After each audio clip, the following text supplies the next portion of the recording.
성경 말씀은 에베소서 1장 4절에서 5절 2절 말씀을 보겠습니다.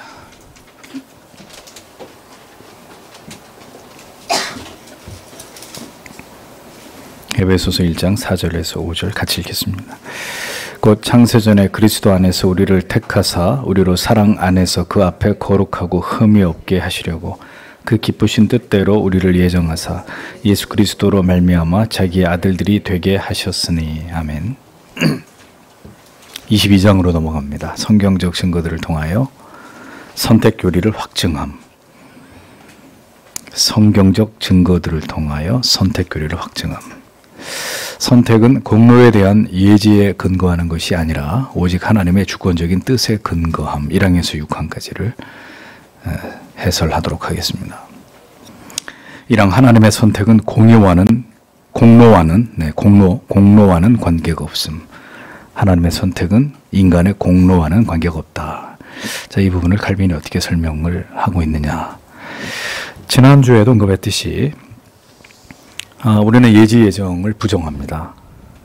즉 사람들에게 나타나게 될 공로를 하나님이 미리 보시고 그것에 따라서 선택과 유기를 구분하신다는 이런 주장은 하나님의 작정의 기원이 사람의 행위에 달려있는 것처럼 여겨지도록 만드는 어리석은 논리이죠. 하나님의 선택이 인간의 행위에 있지 않으면 성경의 모든 말씀이 우리에게 증언하고 있는 바입니다. 그래서 아브라함과 그의 자손들도 성경이 예를 들어 설명하죠. 그들에게서 다른 사람보다 월등함을 찾아볼 수 있느냐? 아니라는 겁니다. 아브라함의 아버지는 우상을 숭배하던 자였잖아요. 그럼에도 불구하고 그들은 아무런 공로 없이 하나님께로부터 은혜를 얻은 것을 성경이 우리에게 정확하게 보여주고 있다는 것입니다. 성경은 우리를 창세 전에 그리스도 안에서 택하심을 입었다 이렇게 말씀합니다. 이 말씀을 통해서 하나님의 주권적인 선택에 있어서 인간의 편에서 어떤 가치에 대한 논의는 완전히 이렇게 배제시키려고 성경이 철저하게 이 부분을 강조해서 거듭 우리에게 밝히고 있다는 점을 우리가 주의해서 봐야 되는 거죠. 우리 가운데 누구도 택함을 입을 만한 자격이 없으므로 오직 예수 그리스도를 믿어 구원에 이르게 될 자들을 그리스도의 몸의 지체로 삼으신 것일 뿐임을 우리에게 분명히 설명하고 있다는 거죠. 그런데 그 믿음도 하나님이 주시는 은혜이기 때문에 결국 모든 것이 하나님의 은혜다. 우리의 구원을 설명할 때 이렇게 귀결되는 게 맞는 거지. 거기에 어떤 인간의 행위나 공로 따위를 끼워 넣으려고 하는 이런 모든 의도들은 성경이 말씀하는 구원의 핵심적인 사항에서 다 해당되지 않는 인간적인 주장에 불과하다는 겁니다. 우리의 노력과 공로에 의해서 그렇게 고귀한 은혜를 누릴 수 있게 되는 것이 아니라 오직 그리스도 안에서 하나님의 택하여 부르신 은혜 때문에 영원한 기업을 누리게 되는 것을 절대로 우리가 잊지 말아야 되는 거죠. 바울은 골로새서 1장 12절에서 골로새 교인들에게 하나님께서 성도의 기업의 한 부분을 얻기에 합당하도록 만들어주신 것에 대해서 감사하라고 권고하고 있습니다. 사도 바울은 우리의 선택이 그 무엇보다도 먼저 선제적으로 이루어졌다. 이어서 에베소서 1장 4절 5절에서도 분명히 선제적으로 우리에게 취하여진 하나님의 선택에 대해서 강조합니다. 창세전에 그리스도 예수 안에서 우리를 택하사, 방금 읽은 말씀이죠. 우리로 사랑 안에서 그 앞에 거룩하고 흠이 없게 하시려고 그 기쁘신 뜻대로 우리를 예정하사 예수 그리스도로 말미암아 자기 아들들이 되게 하셨다. 이 예정을 설명하고 있는 성경의 중요한 구절 가운데 하나입니다. 우리가 택하심을 입은 것은 우리 편에서의 어떤 공로 때문이 아니라 오직 하나님의 기쁘신 뜻에 의해서임을 성경이 분명하게 적시하고 있습니다. 그러니까 성경이 이런 예정의 교리를 성경 곳곳에서 우리에게 거듭 강조하고 있는 이유가 뭐냐? 우리의 구원이 어떠한 하나님의 은혜와 경륜 속에 이루어지게 된지를 우리가 몰라서는 안 된다는 거예요. 그냥 덮어놓고 믿고 덮어놓고 교회만 다니고 예수 믿으면 그냥 복을 받는 것이고 그 안에 세부적인 이런 복잡한 것은 알 필요가 없다고 생각하고 그렇게 믿어서는 안 되고 우리의 구원이 하나님의 어떠한 작정하심 속에서 이루어졌느냐. 세상에는 하나님의 작정 속에 택함을 받은 자와 유기된 자들이 반드시 존재한다. 성경이 우리에게 명백하게 밝히고 있는 이런 구원의 교리들을 성도들이 속속히 들여다보고 그것이 우리에게 주는 유익이 무엇인지를 정확히 깨달으면서 하나님을 신앙해야 된다. 그것이 우리의 믿음이 깊이 뿌리 내려지고 흔들리지 않고 견고하게 우리의 믿음이 지켜지는 첩경이 되기 때문에 이런 부분들을 이렇게 중요하게 다루는 것입니다. 그리고 그런 내용들이 성경이 분명히 기록이 되어 있는 거죠. 이토록 성경은 매우 선명하게 우리의 선택에 있어서 행위, 공로가 개입되지 않았고 하나님의 기뻐하시는 주권적인 섭리와 뜻에 의해서 이루어졌다. 중요하게 다루면서 이 부분을 밝히고 있습니다. 우리의 행위를 자랑하지 못하기 위함인데도 불구하고 오늘날 구원의 자격을 논함에 있어서 자꾸 인간의 의지와 결단, 어떤 노력, 그리고 행위 구원 이런 쪽으로 자꾸 하나님의 말씀을 호도하는 것은 정말 무지하고 어리석고 위험한 일이라는 거죠. 그래서 여러분들께서 자꾸 이 알미니안적인 이런 신앙, 뭐 다 복음이 있는데 그 알미니안적인 신앙을 가진 사람들도 천국에 가는 거 아닙니까? 이렇게 말씀하시는데 이게 그렇게 간단한 문제가 아닌 거예요. 구원을 논할 때 성경이 분명히 구원론에 대해서 이런 부분들을 명시하셨고 이것이 중요하기 때문에 이렇게 강조하는데도 구원의 주체가 인간의 의지가 될 수도 있는 거지. 인간의 노력도 구원의 내용 가운데, 구원의 조건 가운데 포함될 수 있는 거지. 뭘 그걸 그렇게 첨예하게 다루나? 거기에 자꾸 우리의 생각을 포함시키지 말란 말입니다. 성경은 이 부분을 분명히 선을 그어서 설명하고 있으니까요. 두 번째, 선택이 창세 전에 이루어졌다는 거죠. 분명히 에베소서 1장 5절에서 바울은 택한 자들이라고 부르고 있는 사람들을 당연히 신자라고 우리가 이렇게 이해하는 것이 합당하죠. 그 택하심의 시점은 창세 전에 그리스도 안에서 우리를 택하셨다. 이렇게 말씀하시므로 사람에게 어떠한 선택받을 만한 가치가 있다고 여겨지는 생각들을 일체 배제시키는 것을 또다시 확인할 수 있습니다. 근데 이제 우리가 이제 이성적으로 생각할 때 의무시되는 부분이 이거잖아요. 존재하지도 않은 자들에게 무슨 선택의 근거를 찾을 수 있느냐. 그러니까 우리는 자꾸 그 하나님의 선택하심을 인간의 이성 속에다 끼워 넣어서 뭘 보고 하나님이 뭘 보고 선택한 게 아니라니까요. 하나님의 그분의 주권적인 섭리와 그분의 의지에 따라서 그분이 가지고 계신 우리가 다 알 수 없는, 이해할 수 없는 신비한 그분의 어떤 작정 속에서 아무것도 존재하지 않는데 어떤 일부를 택하고 버리고 이걸 그분이 결정하셨단 말입니다. 그러니까 이것을 그냥 그대로 받아들여야 되는데 인간 편에서 이런 어떤 하나님의 뜻이 잘 이해가 되지 않으니까 여기에 대해서 인간적인 해석을 가미해서 이런 부분들을 살피려고 하니까 오류에 빠지는 거예요. 인간이 하나님이 아니기 때문에 하나님이 예정하신 그런 것들을 다 알 까닭이 없는데도 불구하고, 그러니까 까닭이 없으면 답이 안 나오니까, 답이 안 나오면 혼란스러우니까 그 하나님의 말씀을 변형시켜서라도 인간이 이해할 수 있는 구조로 만들어 바꿔버리는 거예요. 그렇게 해서 어떤 주장을 세우게 되는 거죠. 이런 것들을 철저하게 배격하는 것입니다. 그래서 그리스도 안에서 택하심을 받는다면 각 사람이 자기 자신과는 아무런 관계없이 택하심을 받는 것이고 동시에 이에 포함되지 않는 자들과 구별되는 것이다. 이렇게 하나님의 작정을 분명히 설명을 하고 있습니다. 이런 성경의 말씀들은 결국 이 세상에 존재하는 모든 사람들이 구원을 받는 것이 주의 뜻이 아니라는 것을 우리에게 분명히 얘기하고 있는 거죠. 그러니까 보편적으로 만인이 구원을 받아야 된다라고 주장하는, 그래서 네가 그리스도 앞으로 가서 나를 구원해 달라고 하면 다 구원받는다고 주장하는 사람들은 이제 이런 하나님의 예정의 중대한 교리를 다 이렇게 멸시하는 것입니다. 그러니까 인간은 전부 다 구원받아야 된다라는 인간 편에서의 어떤 당위, 그렇게 이해하려고 하는 인간의 그 노력, 인간의 그 열심이 이런 식으로 하나님의 구원에 있어서의 그분의 작정하심에 대한 이런 모든 교리들을 이렇게 지워버리는 거죠. 자, 이런 것들이 중대한 신학적인 오류가 되는 것입니다. 거룩하고 흠이 없게 하시려고 택하셨음을 성경은 말씀하고 있기에 예지 예정이 주장하는 선택의 근거는 오류다라는 것을 알 수 있습니다. 거룩하고 흠이 없어졌기 때문에 그걸 그렇게 될 거라는 걸 미리 알고 그걸 미리 예지하시고 예정했다? 아니, 하나님이 거룩하고 흠이 없게 우리를 만들어 가실 건데 하나님이 주체인데 어떻게 인간이 그렇게 될 거라는 걸 미리 아시고 예정을 하냔 말이에요. 예지 예정이 들어갈 수 있는 틈이 없는 거죠. 성도에게 나타나는 모든 덕성은 그들이 그렇게 행할 수 있는 능력이 있기 때문이 아니라 그들이 선택을 받은 하나님의 자녀이기 때문에 결국 그 선택받은 하나님의 자녀의 삶에 합당한 열매로서 나타나는 거다. 그런 차원에서 우리가 이런 성경을 이해해야 된다는 것입니다. 그리고 이 모든 것은 하나님의 그 기쁘신 뜻대로 되어진 것임을 분명히 밝히고 있습니다.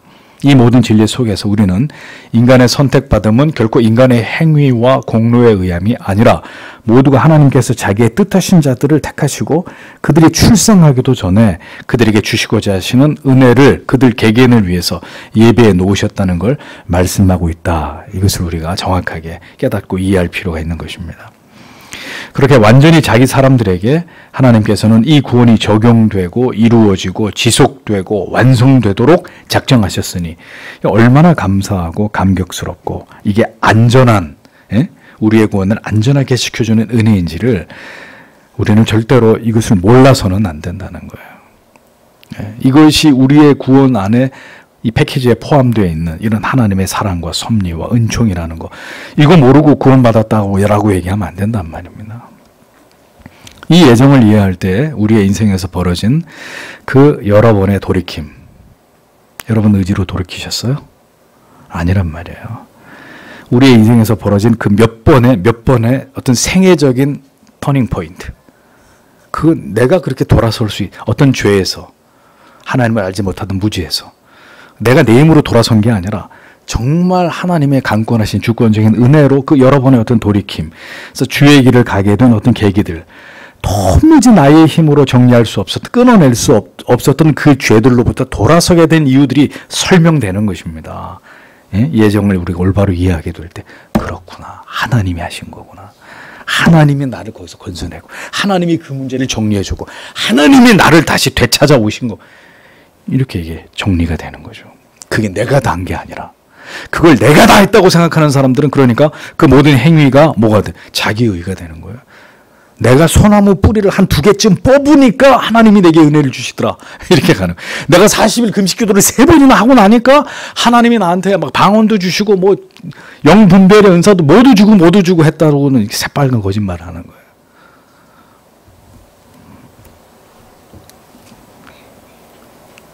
그 모든 것이 택하신 나를, 우리를 부르시고 계속해서 믿음의 길로 걸어가게 하시는 하나님의 작정과 섭리의 나타남이 아니라면 달리 설명할 길이 없는 사건들이었다.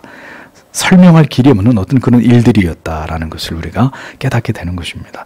이것이 우리가 예정의 교회를 통해서 얻게 되는 풍성한 은혜와 흔들리지 않는 구원에 대한 확신의 이유가 되는 것입니다. 세 번째, 거룩함은 선택의 원인이 아니라 선택의 결과다. 우리의 행위에 거룩함의 열매가 나타나는 것은 선택의 원인이 아니라, 거룩했기 때문에 선택받은 게 아니라 선택의 결과로 우리의 삶 가운데 거룩함이 나타난다. 하나님의 작정 속에 인간의 행위가 비집고 들어올 틈은 절대로 존재하지 않습니다. 디모데후서 1장 9절. 이 사실을 분명하게 보여주죠. 하나님이 우리를 구원하사 거룩하신 소명으로 부르심은 우리의 행위대로 하심이 아니요 오직 자기의 뜻과 영원 전부터 그리스도 예수 안에서 우리에게 주신 은혜대로 하심이라. 오직 자기의 뜻과 영원 전부터, 존재하기도 전에 영원 전부터 그리스도 안에서 우리에게 주신 그분의 은혜대로, 은혜에 따라서 되어진 일들이다. 우리하고 상관없이. 분명한 사실은 우리가 거룩하고 흠이 없이 될 것을 미리 보시고 우리를 택하신 것이 아니다라는 점입니다. 우리를 거룩하게 되게 하시려고 우리를 택하신 것이니 우리가 거룩하게 될 것을 미리 아시고 택하신 것이 아니라는 것이 분명해지는 거죠. 그래서 신자들이 거룩하게 되기 위해서 택함을 받았다는 말씀은 동시에 그들에게 있게 될 그 거룩함이 선택에서 비롯되었다 는 뜻이 되는 것입니다.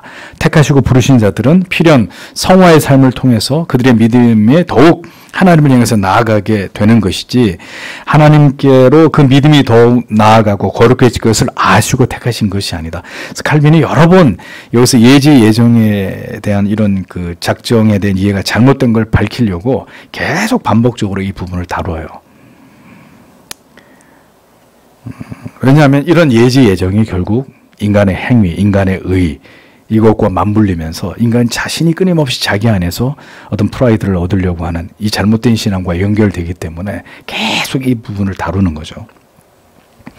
하나님의 작정은 우리의 상태나 미래적 행위와 무관하고 에베소서 1장 5절에서 9절에 말씀하듯이 그 기쁘신 뜻대로 그의 기뻐하심을 따라 이루어진 일입니다.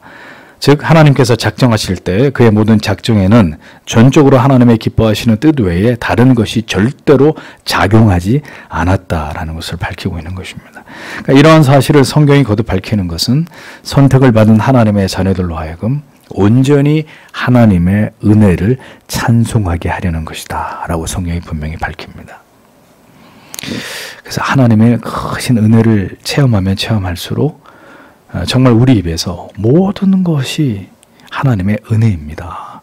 그래서 그것을 그 은혜로는 그 중요한 은혜의 교리를 처음 발견한 사람이 아우구스티누스란 말이에요. 은총론. 모든 게 하나님의 은혜다. 여기서 출발하는 거예요.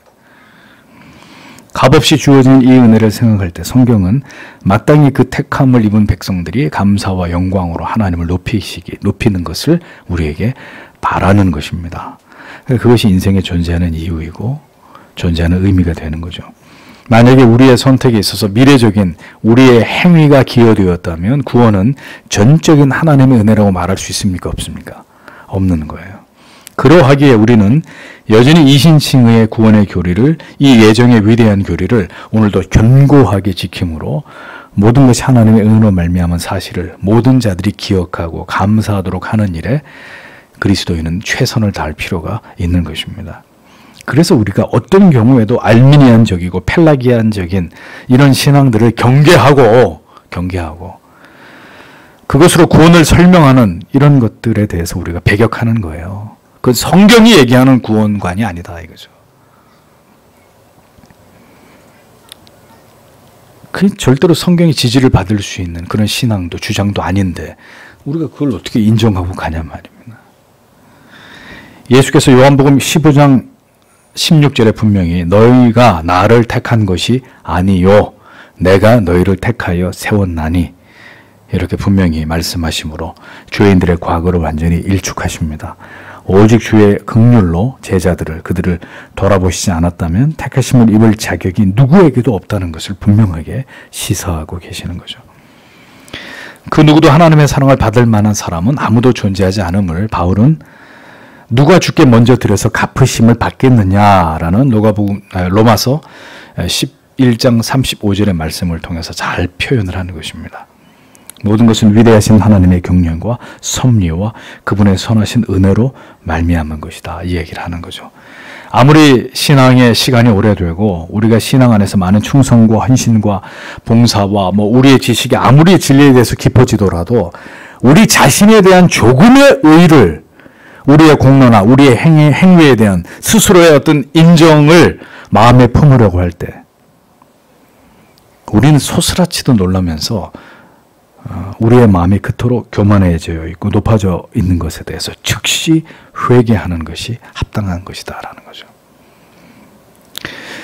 그래서 이거는 이제 구원받은 지 얼마 안 된 사람들에게 일어나는 문제가 아니에요. 예수를 믿고 시간이 오래 지나고 탁월한 지식을 갖게 되고 열심히 교회를 위해서 섬기고 뭔가 더 다른 사람보다 더 많은 일들을 하면서 주의 일을 하시는 분들에게서 종종 그 영혼에 기숙하게 되는 교만의 문제, 자기의의 문제라는 거죠.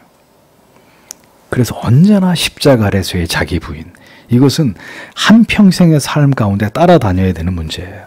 그러니까 이것이 약화되면 곧바로 우리가 아무리 개혁주의 신앙을 추구한다 하더라도 그러한 우리 영혼 안에도 이 자기의를 드러내려고 하는 이 오만이 고개를 쳐들게 되는 이런 문제들이 생겨나는 것입니다. 언제나 우리에게 임한 이 크고 놀라운 하나님의 은혜가 나의 전부라는 것을 잊지 않도록 그 깨달음 안에서 겸비한 신앙을 이어가는 것이 진정으로 주를 기쁘시게 하는 믿음이다 라는 것을 잊어서는 안 됩니다. 네 번째, 로마서 9장의 증거. 구원에 있어서 인간의 행위나 공로가 전혀 기여할 수 없음에 대해서 바울 사도는 로마서에서 더욱 분명하게 이 부분을 논하면서 로마서 9장 6절에 이스라엘에게서 난 그들이 다 이스라엘이 아니요 이렇게 진술합니다. 이는 이스라엘은 혈통적으로 이스라엘은 선민이라는 공식이 성립이 되지만 선민이라고 하는 타고난 복이 있지만 하나님의 선택은 그럼 이스라엘인이라는 이유만으로 모두 동등하게 베풀어지는 거냐? 아니라는 거예요.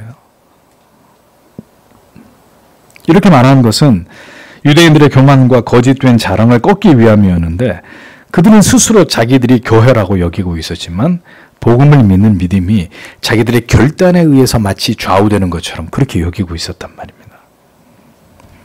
하나님의 은혜가 아닌 인간의 결단과 의지가 구원의 조건인 것처럼 생각하는 로마 카톨릭이 가진 이런 구원과 유사한 입장을 취하고 있었던 것입니다.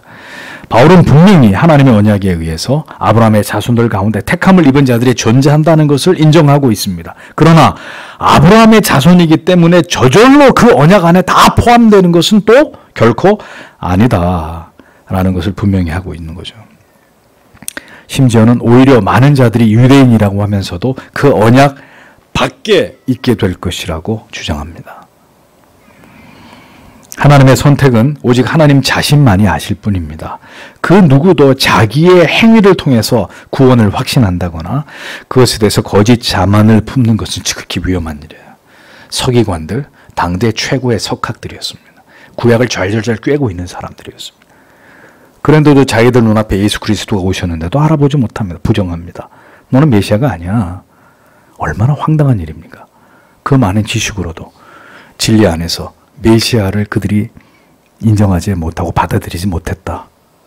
무서운 이야기입니다. 이스라엘 백성들의 가장 큰 착각은 이 하나님의 선택이 자신들에게는 무조건적으로 적용된다고 본 거예요. 우리는 다 할례 받은 사람이거든. 그러니까 오토매티컬하게 난 자동적으로 나는 신자가 되는 거야. 할례를 받은 사람이라고. 나는 이방인들 너희 같은 짐승 같은 존재가 아니라 이렇게 착각하고 있었던 거예요. 나는 개혁주의 신학을 하고 있거든. 나는 칼빈의 후예야. 나는 퓨리타니즘의 대가거든. 그래서요. 그 안에 있으면 안전한 거예요. 그 안에 있으면 구원은 저절로 이루어지는 거예요. 같은 논리예요. 지극히 위험한 일이라고요. 헛된 자만을 품는 것은. 이스라엘 백성들의 가장 큰 착각은 하나님의 선택이 자기들에게 무조건적으로 적용되고 그 이유는 자기들이 열심으로 율법을 지켜 행하고 있었기 때문이라고 믿었다는 겁니다. 그러므로 사도는 이같이 그들의 그릇된 신앙을 일갈하면서 구원은 오직 하나님의 주권적인 선택으로 말미암은 것이다. 아브라함의 씨앗이라고? 너희들이 뭐 할례 받은 자들이라고? 그래서 너희들이 자동으로 너희들은 뭐 저절로 천국에 간다고 생각한다고? 착각하지 마라. 너희들 중에 대부분은 하나님 앞에 버림을 받게 된다. 그러니까 이런 말들을 거침없이 하나님의 종들이 유대인들에게 던졌으니까 다 돌에 맞아 죽고 핍박을 받고 멸시를 당하고 예수님 자신부터 시작해서 바울은 야곱과 에서의 경우를 들어서 이 문제를 더 깊이 다루죠. 두 사람이 모두 아브라함의 자손이었다. 장자의 권리가 야곱에게 넘어간 사실까지 설명하면서 이것은 야곱의 선택과 에서의 유기에 대한 전조였다라고까지 이렇게 증거하고 있습니다. 하나님의 선택과 유기는 결코 사람의 덕행과 악행에 있다고 여기는 예지 예정과 무관하다. 하나님의 선택은 절대로 예지 예정과 관련이 없다. 또 밝힘. 그들은 바로 이 야곱과 에서의 경우를 가지고 자기들의 논리를 뒷받침하고자 하지만 바울은 로마서 9장 11절에서 13절 말씀을 통해서 이러한 주장이 제기될 수 있는 가능성을 또다시 일축합니다. 로마서 9장 11절에 13절 그 자식들이 아직 나지도 아니하고 무슨 선이나 악을 행하지 아니한 때에 택하심을 따라 되는 하나님의 뜻이 행위로 말미암지 않고 오직 부르시는 이로 말미암아 서게 하려 하사 리브가에게 이르시되 큰 자가 어린 자를 섬기리라 하셨나니 기록된 바 내가 야곱은 사랑하고 에서는 미워하였다 하심과 같으니라. 하심과 같다. 이렇게 성경에 기록되어 있습니다. 이러한 구절을 근거로 우리는 하나님의 예정에서 예지의 근거를 찾아볼 수 없다는 점을 분명히 확인할 수 있는 것입니다. 야곱을 택하심은 그가 나기도 전에 그의 어떤 행위로 말미암은 게 아니라 하나님의 부르심으로 말미암은 것임을 분명히 말씀하고 있는 거죠. 성경 어디에서도 야곱의 과거나 미래를 논하지 않고 있습니다. 바울은 하나님의 은혜의 부르심에서 철저하게 인간의 행위를 배제시키고 있었던 거죠. 구원을 위해서 인간이 무엇을 할 수 있는가의 문제는 성경에서 결코 중요하게 다루어지는 주제가 아닙니다. 오직 하나님께서 무엇을 기뻐하셨는가? 이게 중요한 거예요. 하나님이 누구를 선택했느냐?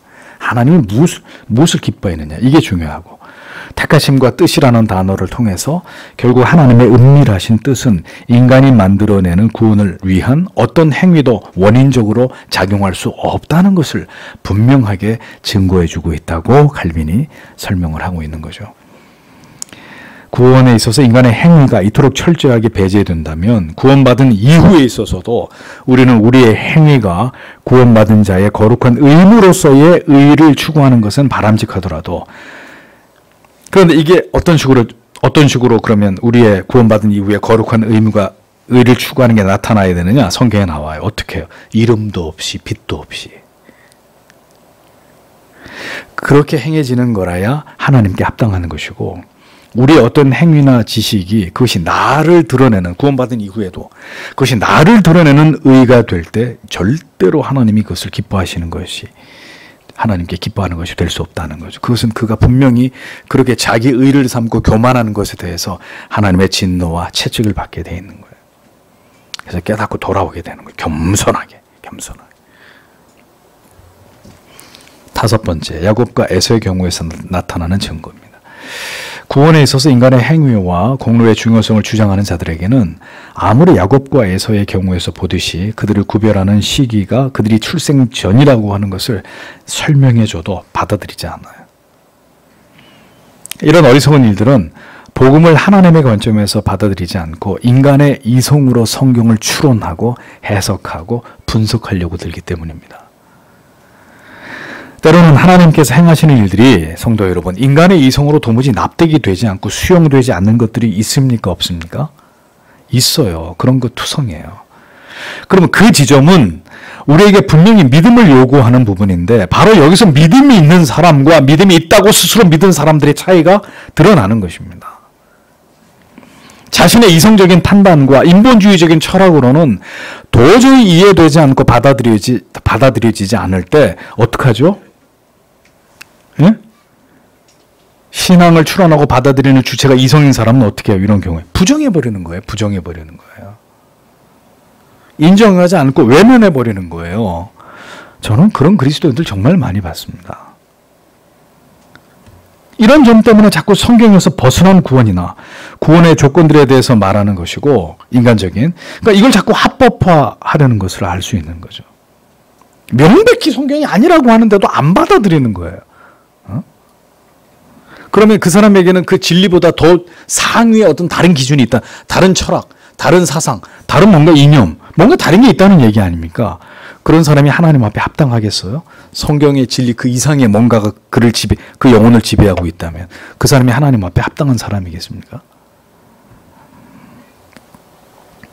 신자들의 구원은 오직 하나님의 선택의 결정 위에 세워진 것이고, 그래서 어처구니 없는 거 아니에요. 에? 감리교 젊은 목사 하나가 퀴어 축제 가서 동성애 자들 하나님의 축도했잖아. 그래서 감리교에서 지금 어떻게 했어? 면직시켜라, 그 목사. 출교시키고 면직시켜라. 감리교가 반으로 나뉘어지잖아. 면직하는 게 옳다. 무슨 소리냐? 목사로서 합당한 일을 한 거다. 어떻게 똑같은 성경을 쫓아서 하나님을 신앙하는데도 어떠한 사안에 대해서 생각이 그렇게 둘로 나뉘어질 수 있느냐. 이게 이해가 되시죠, 여러분? 그러면 여러분 또 목사님 그 다양한 관점에서 봐야 되는 거 아닙니까? 뭔 얼어 죽을 다양입니까? 다양은 진리는 흙 아니면 백이지. 예? 그런 관점도 좀 이해해 주시죠. 그게 바로 인본주의란 말입니다. 그런 생각들이. 진리는 흙 아니면 백인 거예요. 이게 진리면 이게 진리가 아닌 거죠. 중간이 어디 있어요? 어떻게 진리를 추구하는 사람들이 다양성을 얘기를 합니까? 옳은 게 아니면 틀린 거지. 우리가 자꾸 세속의 영향을 받으니까 자꾸 이상한 생각들을 하는 거예요. 다양성을 인정해줘라.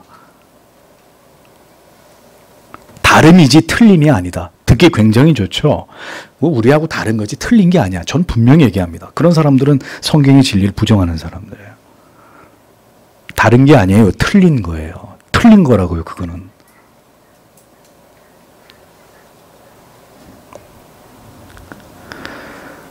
친자들의 구원은 오직 하나님의 선택의 결정 위에 세워진 것이고 이러한 은혜가 행위가 아닌 오직 하나님의 값없는 부르심에 의해서 오는 것이다. 분명히 성경이 말씀하고 있습니다. 하나님의 선택의 이유를 가장 잘 설명하는 예는 에서와 야곱 모두 친형제들이요 같은 부모의 자식들이고 아직 세상에 태어나지도 않았지만 같은 어머니 배에서 날 자들이었는데 이렇게 모든 조건이 동일해도 이 둘에 대한 하나님의 판단은 각각 달랐다라는 것입니다. 하나는 받아들여지고 하나는 거부됐다. 그러니까 자꾸 이렇게 이 예정론에 대해서 딴지를 거는 사람들이 하나님이 불공평하다는 거예요. 근데 저는 분명히 그분들에게 반박할 수 있습니다.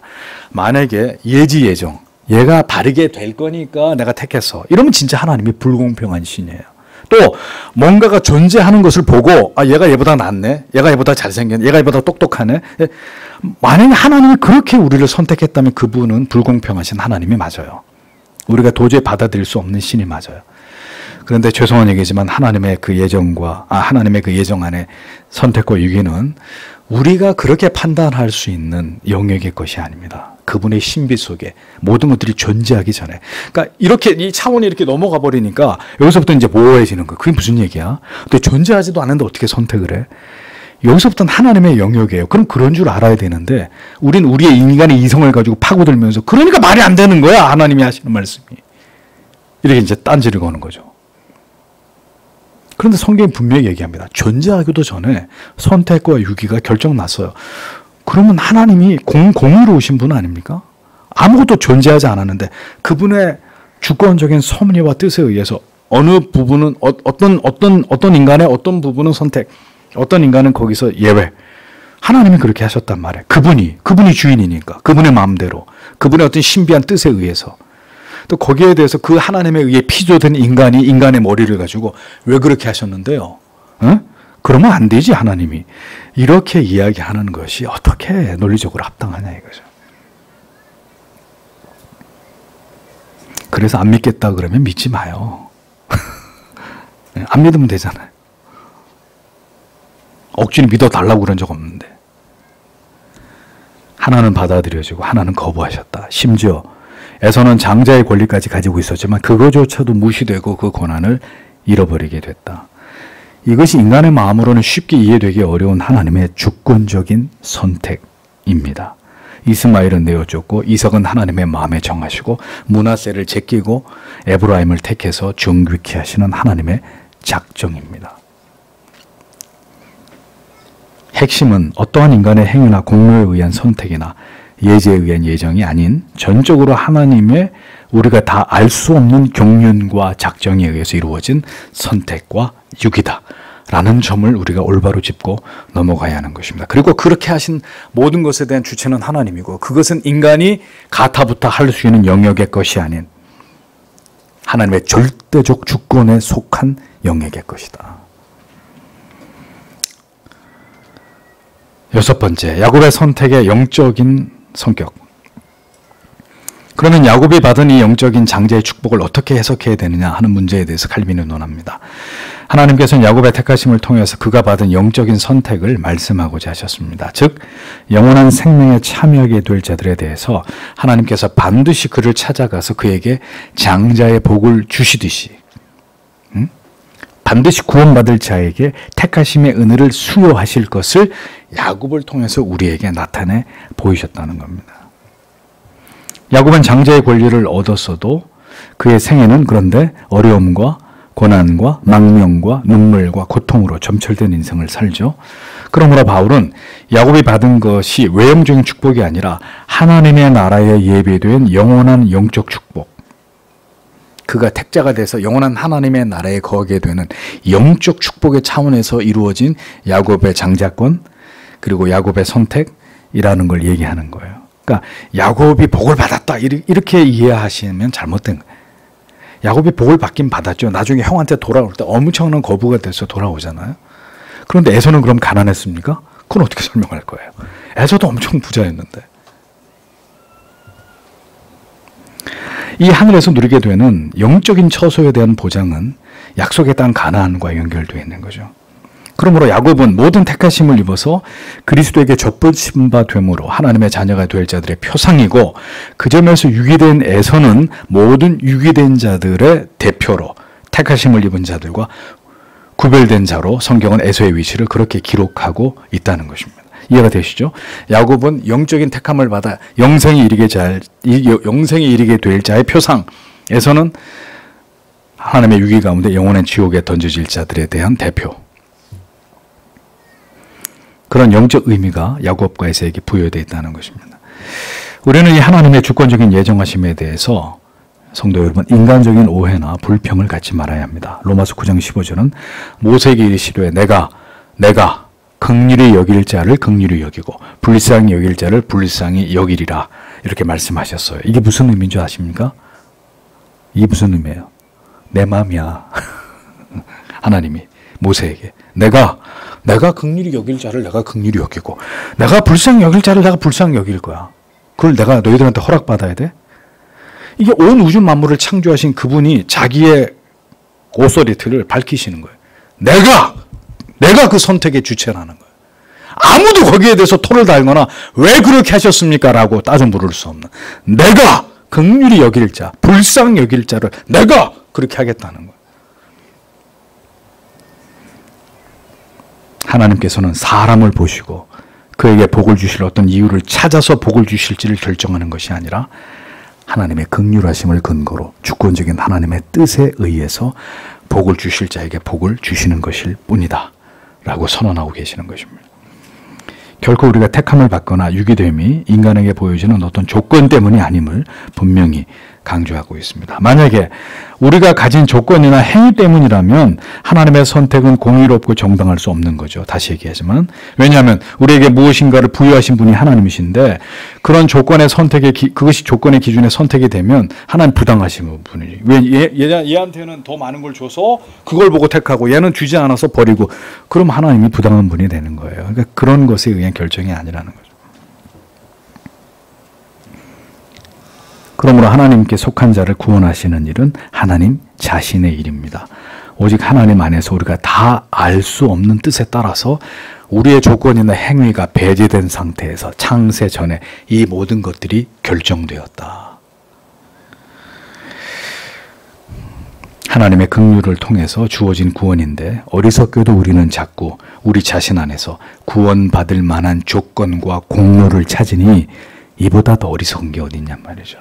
내 안을 이렇게 들여다보고 내가 이 정도의 믿음과 지식과 이 봉사의 헌신의 이 게이지가 이 정도 내가 되니까 나 같은 사람은 하나님의 자녀가 맞지, 구원받았지, 이렇게 생각하는 것이 얼마나, 우리가 이 예정론을 알면서도 때때로 우리가 빠지기 쉬운 함정이에요. 우리가 분명히 예정론을 믿고 예정의 교리를 믿고 이 모든 것이 하나님의 주권적인 선택이라는 걸 알면서도 어느 순간에 우리가 우리의 행위를 돌아보면서 흐뭇해하고 있는 거예요. 그래도 내가 잘한 거지, 내가 선택을 잘한 거야, 이런 생각을 한단 말이에요. 그게 하나님의 은혜라고 생각하는 게 아니라.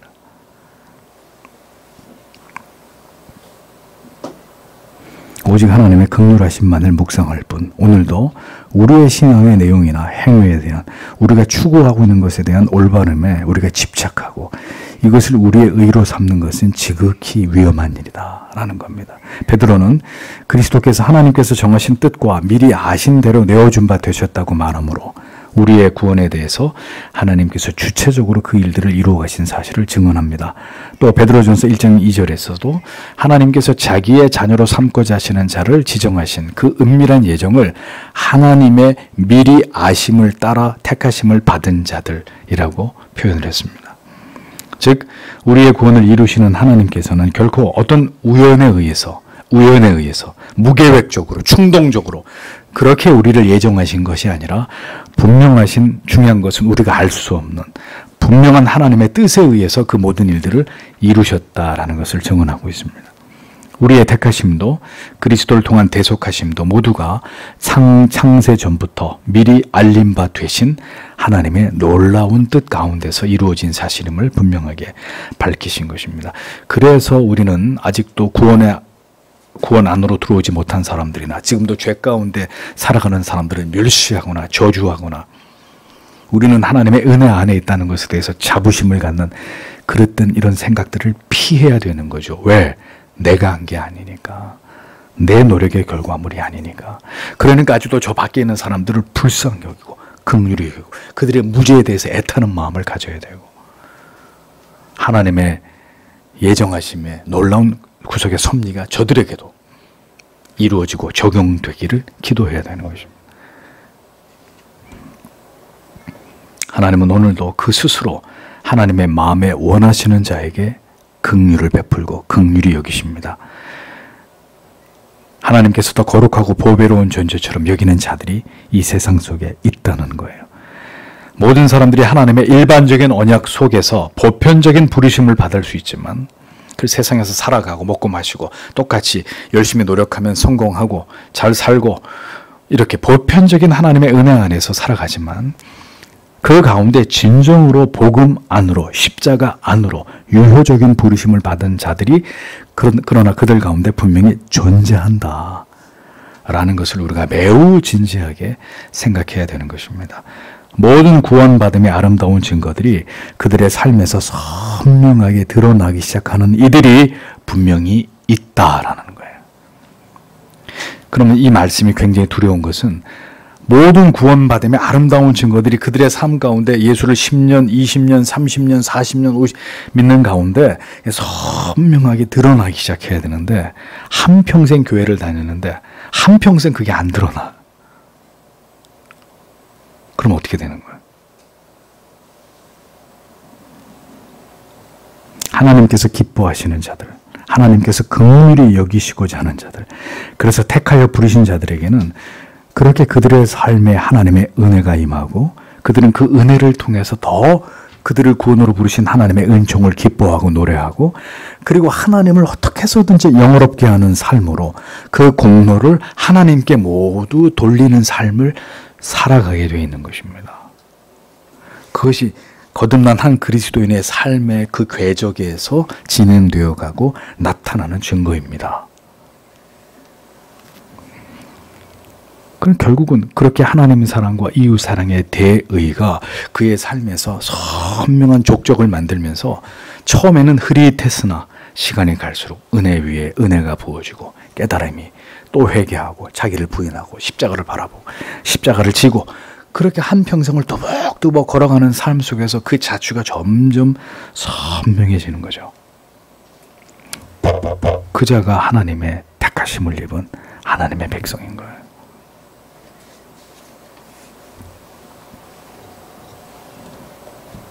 하나님께서 기뻐하시는 자들, 하나님께서 긍휼히 여기시고자 하는 자들, 그래서 택하여 부르신 자들에게 그렇게 그들의 삶에 하나님의 은혜가 임하고 그들은 그 은혜를 통해서 더욱 그들을 구원으로 부르신 하나님의 은총을 기뻐하고 노래하고 하나님을 영화롭게 하는 삶으로 그 공로를 하나님께 돌리는 삶을 사랑한다.